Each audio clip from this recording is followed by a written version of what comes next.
I found out my boyfriend had erased me from his life in less than 30 seconds, by opening Instagram. Every photo of us was gone. Not archived. Not hidden. Deleted. My name is Ava Miller, and until that night, I thought I was dating someone who loved me, publicly, unapologetically, proudly. Ethan Brooks wasn't just my boyfriend, he was an aspiring lifestyle influencer with a carefully curated feed, neutral tones, minimalist captions, slow-motion coffee pours, and perfectly imperfect sunsets. And apparently, I didn't fit. We'd been together for almost 2 years.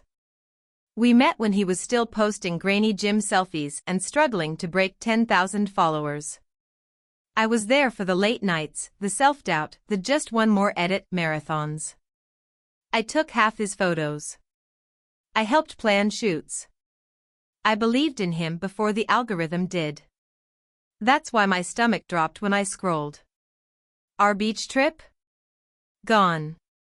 My birthday dinner? Gone. The candid mirror selfie where he kissed my forehead? Gone. In their place were new uploads, him alone. Smiling. Perfect. Captions about growth and alignment. I refreshed. Twice. Then my phone buzzed.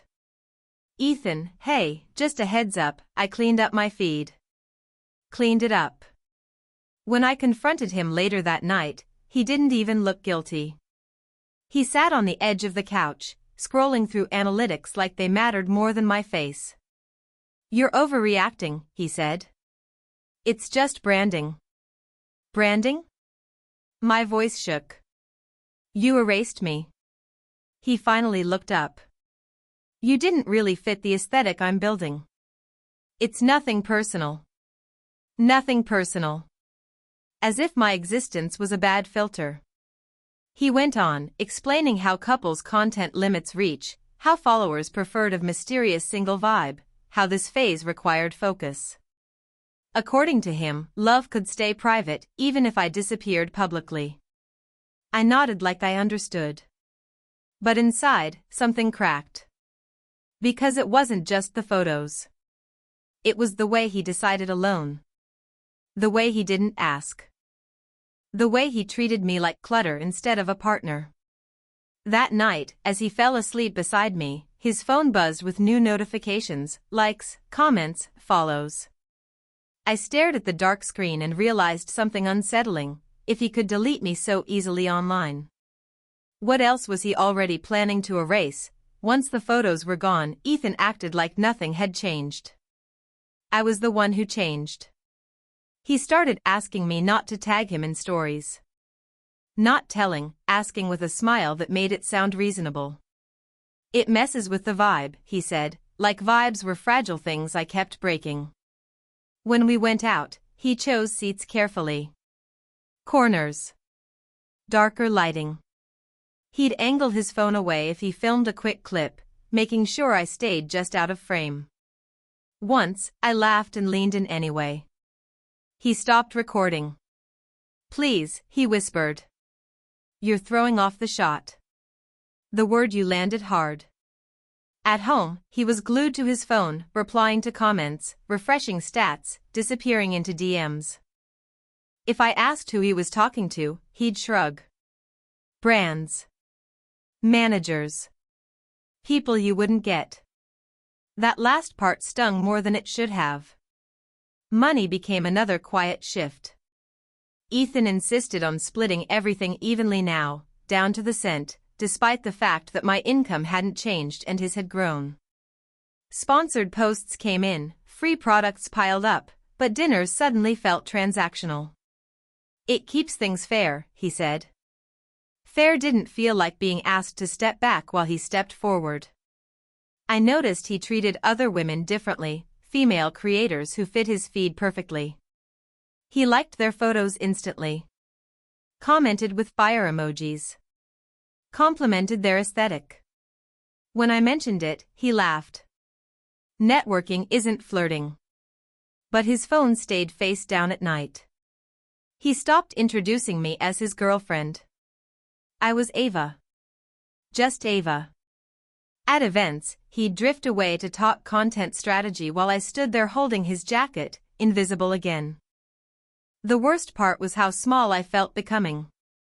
I started questioning my clothes before leaving the house. My makeup. My hair. I asked him once if I really looked that out of place next to him. He sighed, annoyed. You're beautiful. You're just not on brand. On brand. That night, I cried quietly in the bathroom so he wouldn't hear. I stared at my reflection, wondering when love had turned into a performance I kept failing. A few days later, while Ethan showered, his phone lit up on the counter. A DM preview flashed across the screen at Luna Gray. Can't wait to finally meet you in person. Your feed feels so intentional. My chest tightened. I didn't open the message. I didn't touch the phone. I just stood there, realizing that being erased from his Instagram wasn't a phase. It was practice. And whatever Ethan was building? It didn't include me. It wasn't just Instagram. It was everything. I discovered it the way most betrayals find you, accidentally, through a slip he never imagined I'd notice. Ethan left his laptop open that night while grabbing a drink. Curiosity clawed at me. I told myself it was harmless, just checking if a file I'd uploaded for him weeks ago had been saved. What I found instead felt like a knife twisting in my chest. A folder named Content Strategy, Singles Edition. Inside, every plan, every storyboard, every shot for his next 2 months was meticulously organized, without me. Not a single photo of us together, not one reference to our trips, our dinners, our birthdays.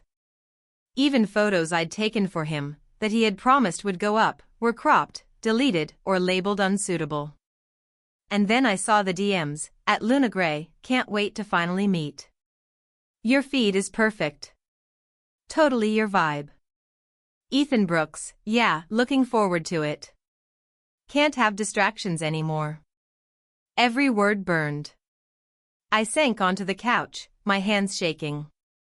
2 years, and he had been planning to erase me from not just Instagram but from his life, step by step. The just branding excuse wasn't a mistake. It was a strategy. A carefully executed plan to replace me publicly while grooming someone else privately. I felt the sting of disbelief first. The heartbreak after. And finally, an all-consuming rage. Rage that made my teeth grit and my chest ache. I thought about the laughs we'd shared, the nights editing content together, the mornings drinking coffee while he obsessively adjusted filters. He had loved a version of me that fit a square on his feed, but had never truly loved me. And the worst part? I had loved him blindly, proudly, even when my heart whispered otherwise. I slammed the laptop shut, my breath ragged. The betrayal was total. He had not just deleted photos, he had tried to delete me. My identity. My place in his world. The life we'd built. But as anger replaced despair, a dangerous thought took root. If he thought he could erase me, he had no idea what I was capable of. I would not just fade into the background. I would not be filtered out. I didn't know how yet. I didn't know when. But I knew one thing, Ethan had made a mistake bigger than he realized. And I would make sure he paid attention. The seed of revenge had been planted. All that remained was to nurture it, quietly, while he continued to believe he was still in control. I didn't sleep that night. The apartment was quiet, but my mind was anything but. Every detail of the past 2 years replayed, his offhand comments about aesthetics, the way he shifted his body to frame others better on camera, the subtle dismissals I had shrugged off as quirks. All the signs were there. I had seen them, yet I had ignored them because I wanted to believe in us. And that's when it hit me, the brutal truth. He hadn't made a mistake. He hadn't accidentally deleted the photos. He had planned it, step by step, like some cold, calculated project. He treated people like props, and I had been his favorite prop, until I didn't fit the theme anymore. I stared at my reflection in the dark window, the city lights faintly outlining my face. I saw someone small, fragile, heartbroken, but underneath it all, I saw someone who had been underestimated. Someone who had been treated like replaceable content. And that someone had a choice. I could cry forever, retreat into grief, let him erase me from his life entirely, or I could fight. I clenched my fists. The anger burned, but it wasn't the kind that destroys, you know the one. This was a focused, precise heat, the kind that sharpens your mind. If Ethan thought erasing me was easy, he had underestimated my patience. My intelligence. My ability to plan, observe, and act. The next morning, I played the role of the hurt but compliant girlfriend perfectly. I smiled when he asked about the deleted posts.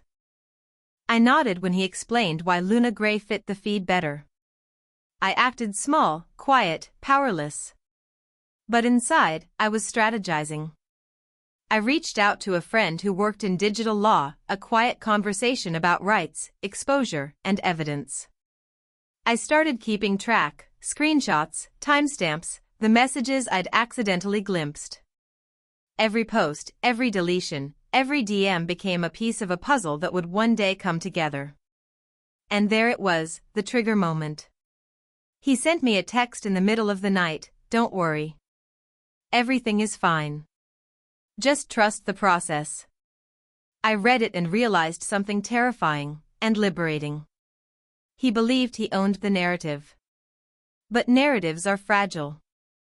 And the person who controls the evidence controls the story. I let a slow smile spread across my face.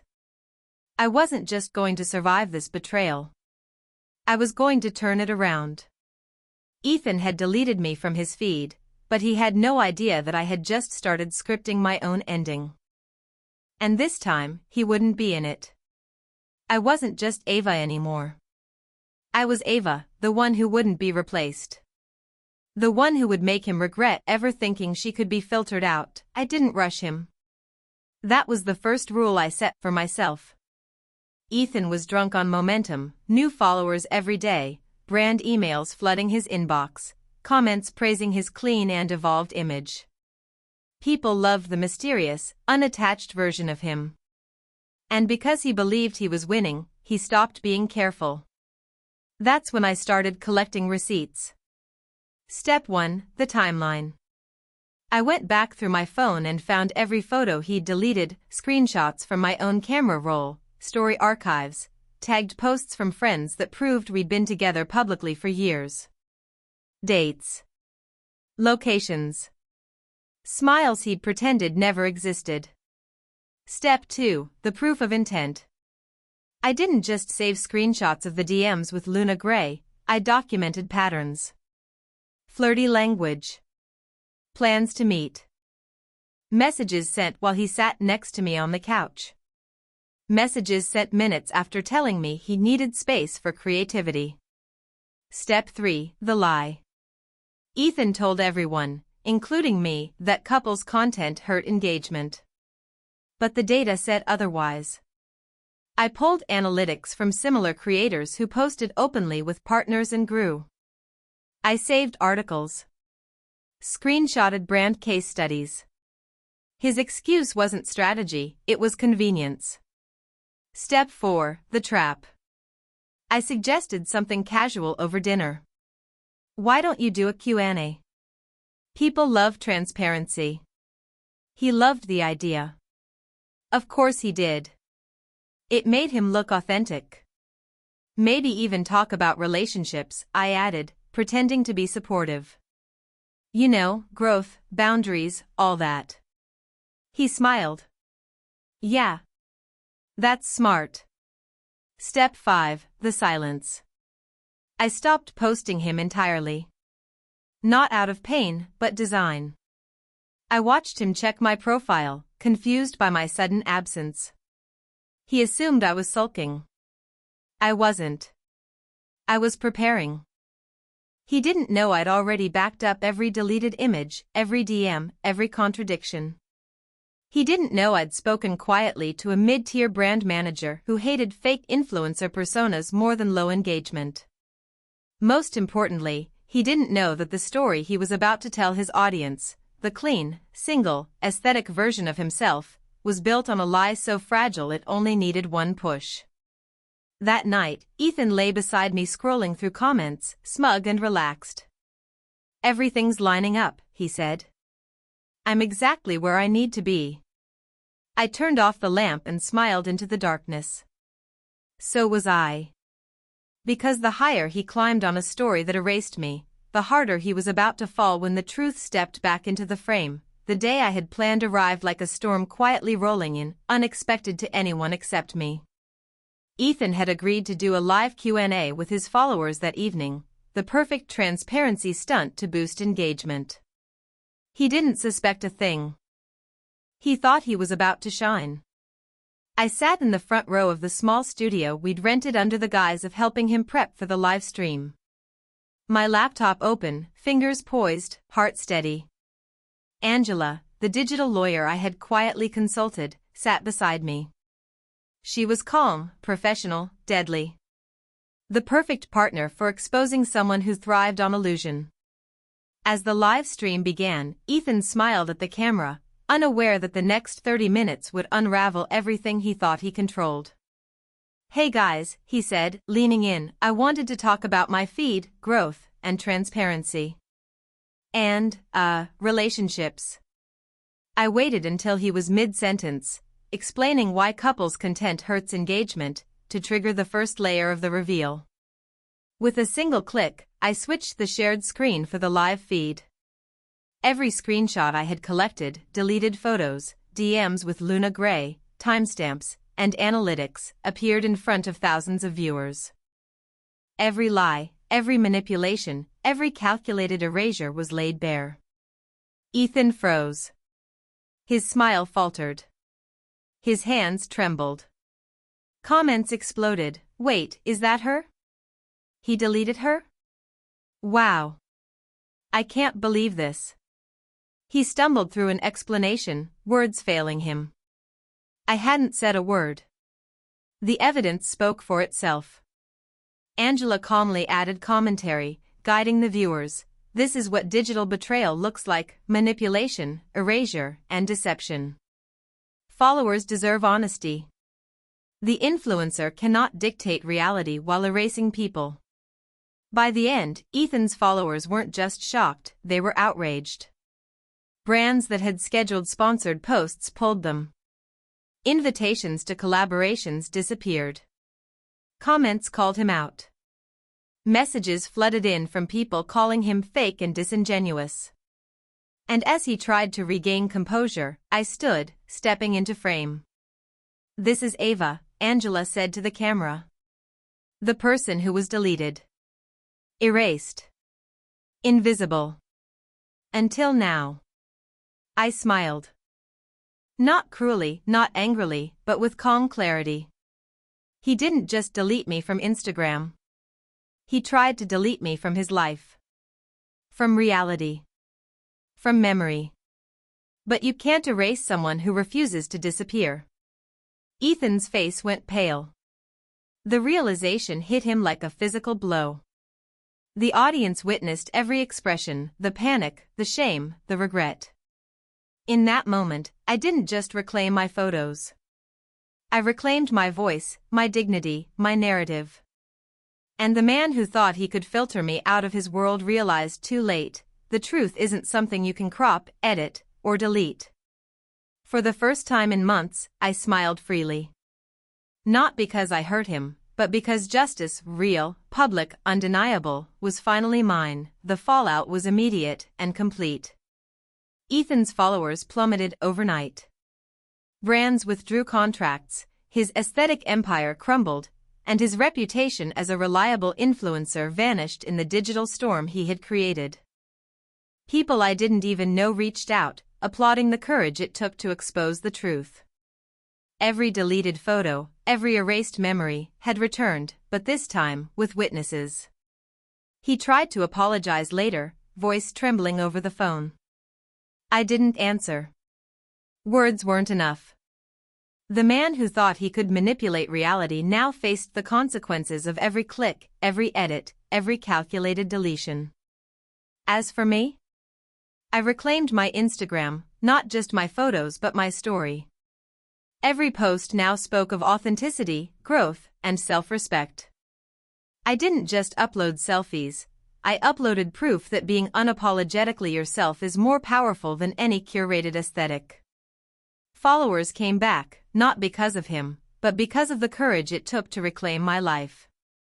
I even started helping other creators, mostly women, navigate toxic partnerships in the influencer world. How to protect themselves, their work, and their worth. What Ethan did to me was cruel, but it became the spark to help others avoid the same pain. And somewhere in that journey, I realized something important. Betrayal isn't just a moment of heartbreak. It's a test of strength, creativity, and resolve. And when you rise, it leaves the betrayer in ruins, their arrogance exposed for all to see. One evening, I scrolled past a feed of influencers boasting perfection. I paused, smiled, and posted a throwback of the day Ethan deleted me, captioned simply, "You can delete me from your feed, but you can't delete me from reality." The likes, comments, and messages poured in. Support, solidarity, encouragement. It felt incredible, not just for the validation, but for the knowledge that my story mattered. So here's my question for you. Have you ever trusted someone who pretended to love you while secretly rewriting your story? Did you stay silent, or did you fight back? Share your experiences in the comments, I want to hear them. And if you want more stories about betrayal, justice, and the triumph of truth, subscribe. Because here's the final truth that Ethan learned too late: deleting someone from your feed doesn't erase them from the world, and some people refuse to ever be erased. And sometimes, that refusal is the most beautiful revenge of all.